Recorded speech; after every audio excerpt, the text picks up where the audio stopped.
السلام عليكم. وعليك السلام ورحمة الله وبركاته. سيدي عالم محمد صلوات اللهم صل على محمد وآل محمد وعلى آل محمد. فرمكاك محمد جان بنای خوای گەورە مهرەبان دەستخۆشیتان لێ ئەەکەم بۆ بەرنامەیە. زۆر سپاس. خۆمەکو کوردێک خۆم بە خەجاڵە دەزانم ئەگەر دەنگم مابێ بە کەسێک لەو پەرلەمانتارانەی کە ئەمڕۆ لە فەیسبووکە خۆم بینیم لە کە چوون بۆ قونسڵخانەی فەڕەنسا و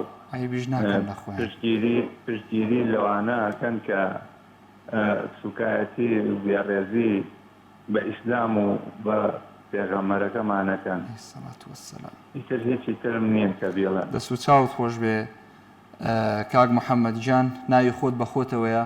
سوپاست دەکەم ئینشاءڵڵا خوای پەروەردگار. وەڵا هەرەو ناڵم خۆم بە خەجاڵەت دەزانم کە دەنگم ماوە بەوانە.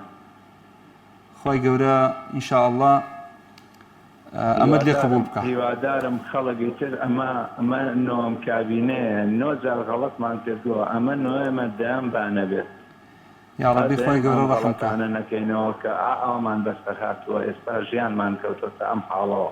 کاک محەممەد ئەو پەڕێتی دین و ئیسلام و قیەم و ئاین ئیتر کار بگاتە ئەوە.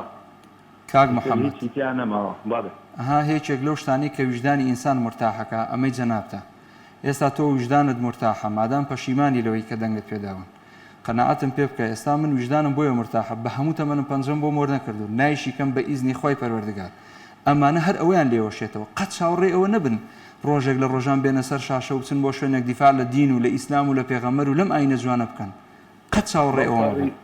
بەو پەڕی باوەڕەوە خۆڵبەخۆڵب لە دڵمەوە گریانم میاد. ئەو نەپەشیمانم کە ئەو دەنگم ماوە بەو کەسانە ئەو کەسانە ئێستا وەکو خۆیان بە ئیسلام ئەزانن و ئەوە هەڵێستیانە بەرامبەر ئیسلام. الله ئەکبەر. العزة للإسلام إن شاء الله. دەست و چاوت خۆش بێ کاک محەممەد جان. سپاس بۆ جەنابیش، خوا لێ ڕازی بێ، خوای گەورە لێت قبوڵ بکە إن شاء الله.